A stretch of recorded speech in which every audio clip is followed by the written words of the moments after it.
తెలంగాణ సమగ్ర శిక్ష ఉద్యోగులకు క్రమబద్ధీకరించాలంటూ కూడా గత 10 రోజులుగా కూడా రిలే నిరాహార దీక్షలు చేపట్టారు.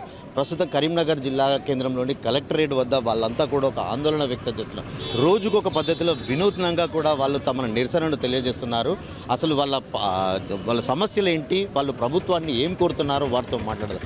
చెప్పండి, అంటే అసలు ప్రధానంగా మీ సమగ్ర శిక్షకు సంబంధించి మీరు ఎంతమంది ఉంటారు జిల్లాలో, అసలు మీ ప్రధాన డిమాండ్లు ఏంటి? రాష్ట్ర వ్యాప్తంగా గత 18 సంవత్సరాలుగా విద్యాశాఖలో మేము rule of reservation, roster come merit through interview district selection committee ద్వారా ప్రభుత్వ ఉద్యోగులు ఏ విధంగా అయితే రిక్రూట్మెంట్ అవుతారో అదే మాదిరిలో మేము కూడా రిక్రూట్ కావడం జరిగింది.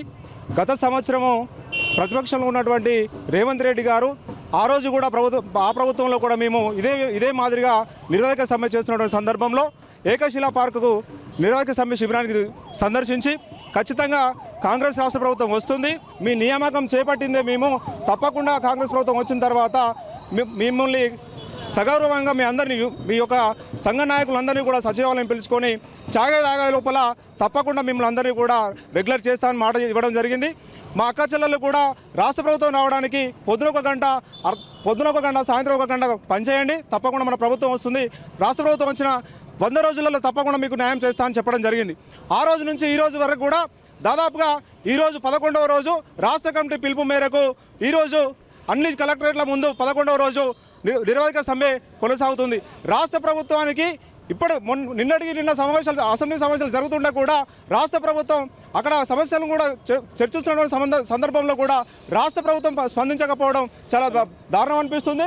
రాష్ట్ర ముఖ్యమంత్రి గారు ఇచ్చినటువంటి హామీనే మేము ఈరోజు అడుగుతూ ఉన్నాం. ఆ రోజు మీరే అన్నారు కదా, కాంగ్రెస్ ప్రభుత్వం వస్తే తప్పకుండా మీ యొక్క సమస్యలన్నీ నెరవేరుస్తారని చెప్పినటువంటి సందర్భం మేము మర్చిపోతూ ఉన్నారు.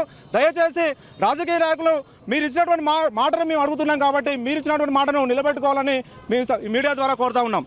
అంటే మనతో పాటు సమగ్ర శిక్షకు సంబంధించి మహిళా ఉద్యోగులు ఉన్నారు, వారితో మాట్లాడతాం. చెప్పండి మేడం, గతంలో PCC అధ్యక్షుడి హోదాలో రేవంత్ రెడ్డి మీకు ఒక ఛాయ్ తాగే వ్యవధిలో మిమ్మల్ని రెగ్యులరైజ్ చేస్తామంటూ కూడా మీకు ఒక భరోసా, అంటే అధికారంలోకి వచ్చి సంవత్సరం పూర్తయినా కూడా మిమ్మల్ని ఇప్పటివరకు కూడా మీకు రెగ్యులరైజ్కి సంబంధించి ఎలాంటి చర్యలు తీసుకోకపోవడం పట్ల మీరేం ప్రభుత్వానికి ఎలాంటి మెసేజ్ ఇవ్వదలుచుకున్నారు? సార్, సమగ్ర శిక్షలో అసలైతే KGBV అనేది స్థాపించిందే కాంగ్రెస్ ప్రభుత్వ హయాంలో.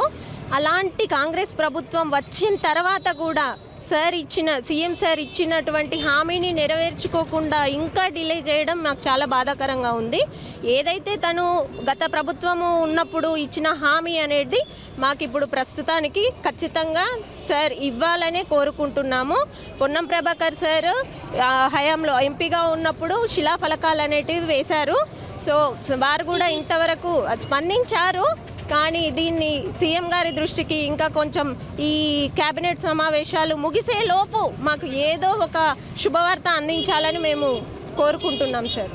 మీరు చెప్పండి, అంటే ప్రధానంగా రేవంత్ రెడ్డి అధికారంలోకి వచ్చిన తర్వాత మీ సమస్యను రెగ్యులరైజ్ చేస్తామంటూ హామీ ఇచ్చి సంవత్సరం పూర్తయినా కూడా ఇప్పటి వరకు ఆ హామీ అమలు చేయట్లేదు కదా. అంటే మీరు భవిష్యత్తులో ఎలాంటి నిర్ణయాలు చేపట్టనున్నారు, ఎలాంటి నిరసనలకు దిగుతున్నారు? ఇప్పుడు ప్రస్తుతానికి 10 రోజుల నుండి కూడా మీరు ఒక వినూత్న పద్ధతిలో రోజుకొక పద్ధతిలో ఈ రిలే నిరాహార దీక్షలు చేపట్టారు కదా, భవిష్యత్తులో మీరు ఎలాంటి ఉద్యమాలు చేపట్టబోతున్నారు? సార్, ఇప్పటికైతే 11 డేస్ అవుతుంది మేము ఇది స్టార్ట్ చేయబట్టి. ఇప్పటికీ కంటిన్యూ చేస్తామని అనుకుంటున్నాం, ఎందుకంటే స్కూల్లో పిల్లలు ఉన్నారు. మాకు 10th ఎగ్జామ్ షెడ్యూల్ వచ్చింది, ఇంటర్ ఎగ్జామ్ షెడ్యూల్ వచ్చింది. మాకు ఒక పక్క పిల్లలు అక్కడ ఉన్నారు, వాళ్ళు చదువుకోవట్లేదు అన్న బాధనే ఎక్కువ అవుతుంది. ఇక్కడ కూర్చున్నాం కానీ వాళ్ళ మీద ఎక్కువ కాన్సన్ట్రేషన్, బాధనే ఎక్కువ అవుతుంది. కాబట్టి సీఎం గారు తొందరగా స్పందించి మాకు ఏదో ఒక శుభవార్త చెప్పి మమ్మల్ని ఇక్కడ నుంచి పంపించాలని, మళ్ళీ స్కూల్కి పంపించాలని కోరుకుంటున్నాము. Thank you. మొత్తంగా ప్రభుత్వం ఇప్పటికైనా కళ్ళు తెరిచి స్పందించి తమ సమస్యలను పరిష్కరించాలి, తమను రెగ్యులరైజ్ చేయాలంటూ కూడా వాళ్ళు ఆందోళన వ్యక్తం చేస్తున్నారు.